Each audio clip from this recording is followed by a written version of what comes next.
Крушение круизного корабля MSC Diamond «Морской алмаз». Круизный корабль MSC Diamond «Морской алмаз» был круизным лайнером, которым управляла компания Louis Hellenic Cruise Lines. Он был построен в 1984 году компанией Valmet. Первоначально названное судно Бвайрка Принцесс было построено финской государственной компанией и обошлось 59 миллионов евро. Судно было доставлено в 1986 году и эксплуатировалось компанией Бвайрка Лайн на рынке круизных паромов Балтийского моря, совершая круглосуточные круизы между Стокгольмом в Швеции и Аландскими островами в Финляндии.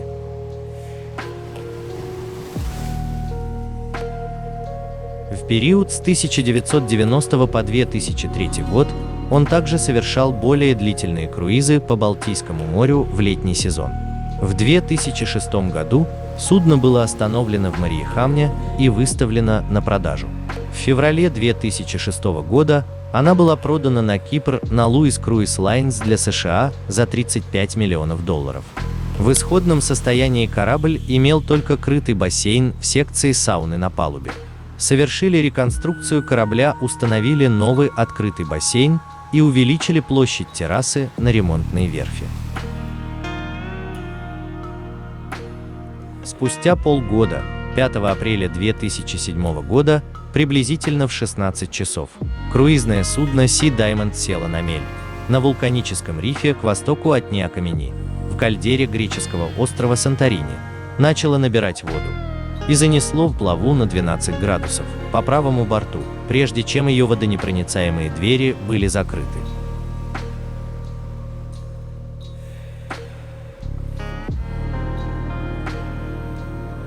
На судне было 1195 пассажиров, в основном американцы и 60 канадцев. Были благополучно эвакуированы за 3,5 часа, при этом 4 человека получили травмы. Некоторые пассажиры, в том числе группа из 77 студентов, были эвакуированы с автомобильной рампы через бывшую автомобильную палубу на лодке. Но некоторым пассажирам пришлось спуститься по веревочным лестницам с верхних палуб. Корабль отбуксировали со скал, и его крен стабилизировался. Позже появилась информация о пропаже 2 французских пассажиров.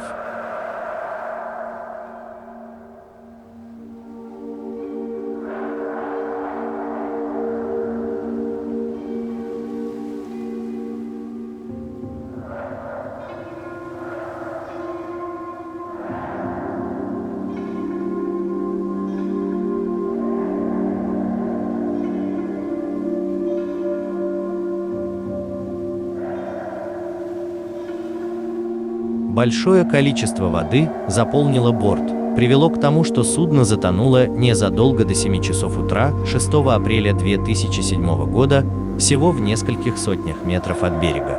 На видеозаписи видно, что ближе к концу корабль полностью перевернулся, прежде чем упасть кормой на морское дно.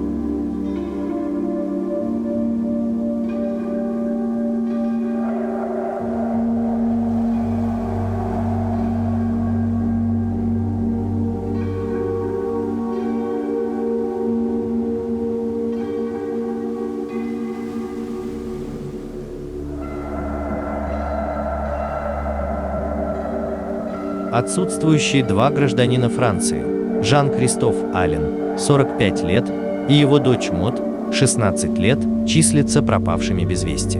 Жена Алена сказала, что ее каюта наполнилась водой, когда корабль ударился о камни, и что ей чудом удалось спастись. Она не была уверена, выбрались ли ее муж и дочь, потому что события произошли так внезапно. Ее сын в это время находился на палубе и был благополучно эвакуирован.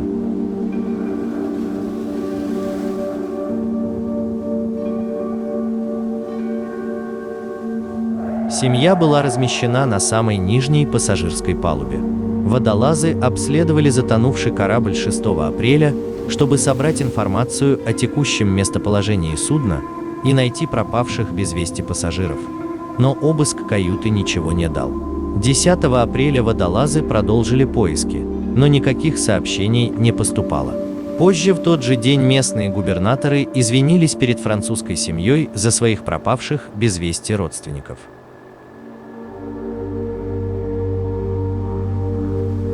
Черный ящик с записями разговоров до крушения был обнаружен 15 апреля, а тела двух пропавших не были обнаружены. Расследование 7 апреля власти Греции заявили, что обвиняют капитана и еще 5 офицеров в халатности. Государственное телевидение сообщило, что они были обвинены в причинении кораблекрушения по неосторожности, нарушении международных правил безопасности судоходства и загрязнении окружающей среды. Дополнительные расходы могут быть предъявлены в зависимости от судьбы двух пропавших пассажиров.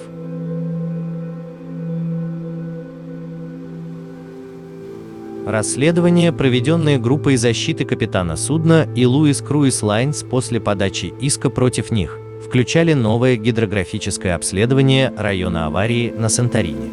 Это исследование было проведено ACTI Engineering и выявило расхождение между фактическим картированием морской области и официальными картами, используемыми Sea Diamond и всеми другими судами во время аварии.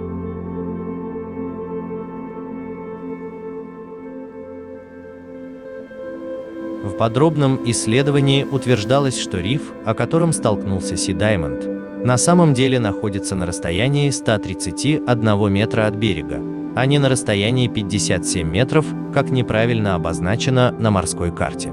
Официальная карта также показывает глубину воды в зоне удара, варьирующуюся от 18 до 22 метров, в то время как недавнее исследование показывает, что она составляет всего 5 метров.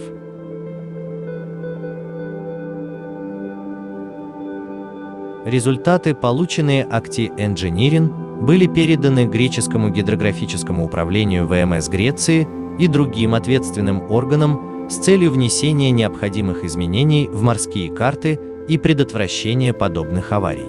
Согласно обзору источников в филиале, гидрографическое управление Греции первоначально отклонило новую карту, но более позднее исследование подтвердило выводы ACTI. Греческий аквалангист, собирающий доказательства для судебного расследования кораблекрушения Sea Diamond, скончался в октябре 2007 года от декомпрессионной болезни после слишком быстрого всплытия. –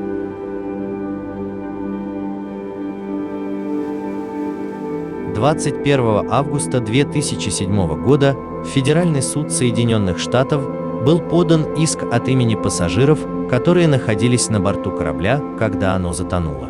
После 6 лет в судах капитан Sea Diamond и сотрудник страховой компании были приговорены к 12 годам тюремного заключения, условно. На скамье подсудимых находилось еще 12 человек. 8 из них, в том числе представителя судовладельческой компании из Кипра и 7 членов экипажа, также признали виновными по аналогичным статьям и приговорили тюремному заключению на сроки от 6 до 12 лет, также условно. А еще членов экипажа 4 признали невиновными и освободили в зале суда.